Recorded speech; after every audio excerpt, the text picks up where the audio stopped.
It was a shock verdict which produced some of the most dramatic court scenes in recent times. Former water polo player Kelly Lane collapsed in the witness box screaming when a jury today found her guilty of murdering her newborn daughter Tegan 14 years ago. During the 4-month trial, the prosecution said Kelly Lane had been so desperate to keep her golden girl image, she decided to kill her baby girl rather than risk having a world of lies exposed. Deborah Cormel reports. It was a dramatic end to an extraordinary trial, with paramedics rushed to the courtroom after Kelly Lane collapsed, hysterical and screaming, as the jury delivered its verdict. The courtroom was cleared, but as we were leaving, we heard the court officers attending Kelly and saying, Kelly, open your eyes, Kelly, can you hear me?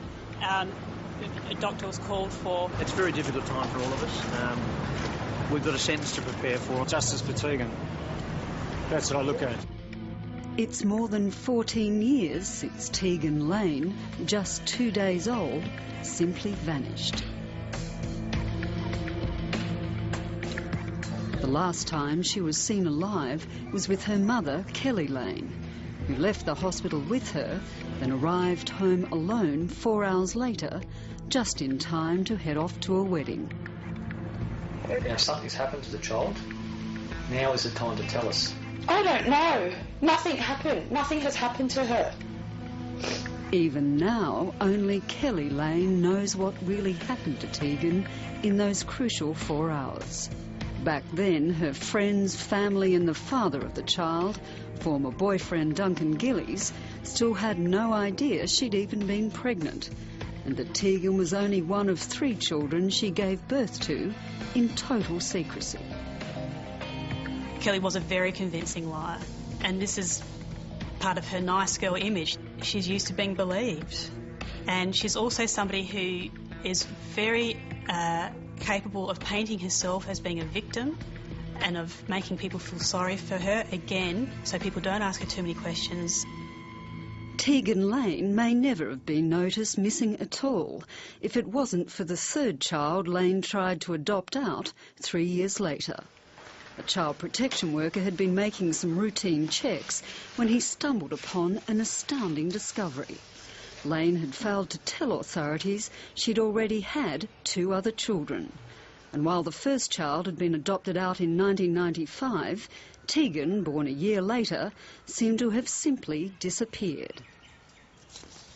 Her answers to my questions about Tegan were just no. All she said was no, and repeated that and then said, I don't know what you're talking about.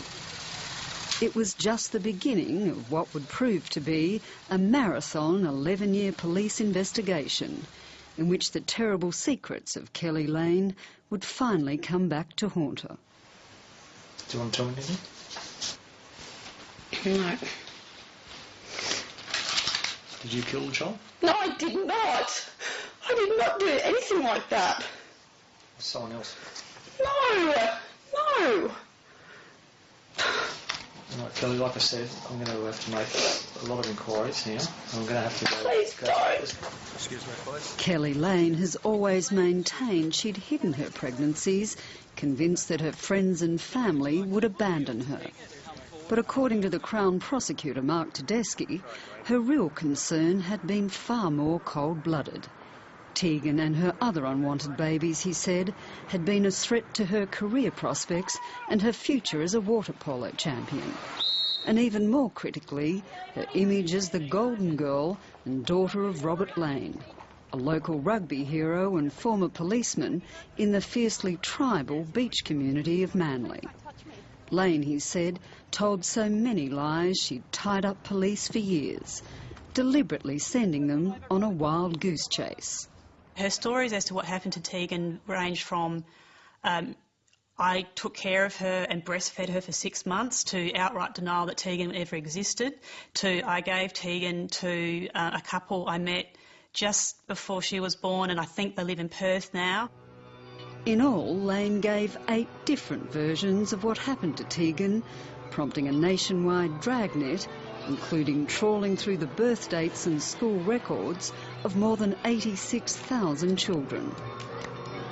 But the prosecution says it was her final version to police, that she'd given away the child to a man she'd had a brief affair with, that proved the most absurd lie of all, with Lane embroidering details as she went along, even mixing up the name of the father between Andrew Morris and Andrew Norris.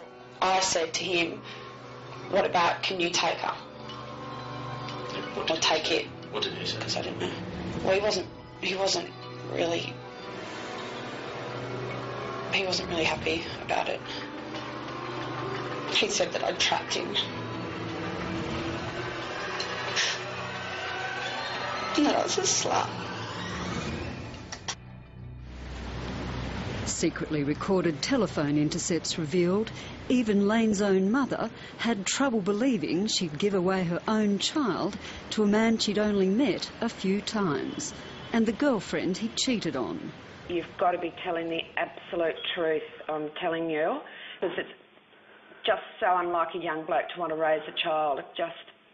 That's the thing I just can't sort of grip. But obviously that's what you agreed, isn't it? Yeah. Well, I didn't really have too many options.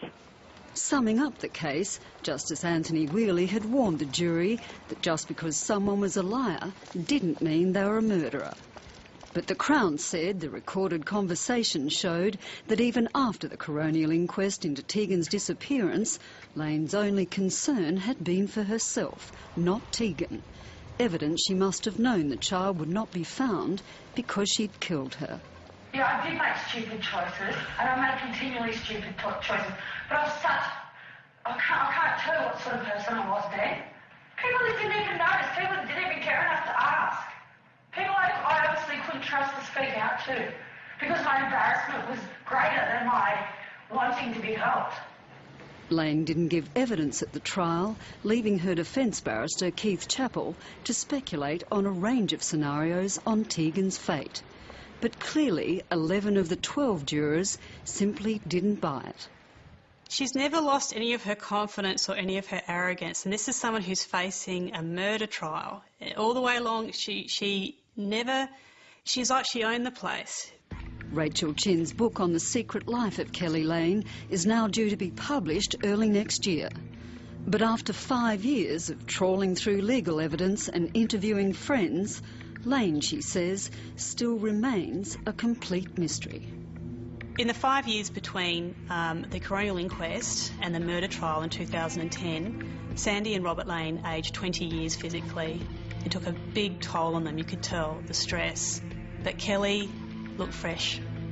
Even before today's verdict, Kelly Lane had already lost her job, her marriage was over, and according to Rachel Chin, most of her once huge band of friends had abandoned her.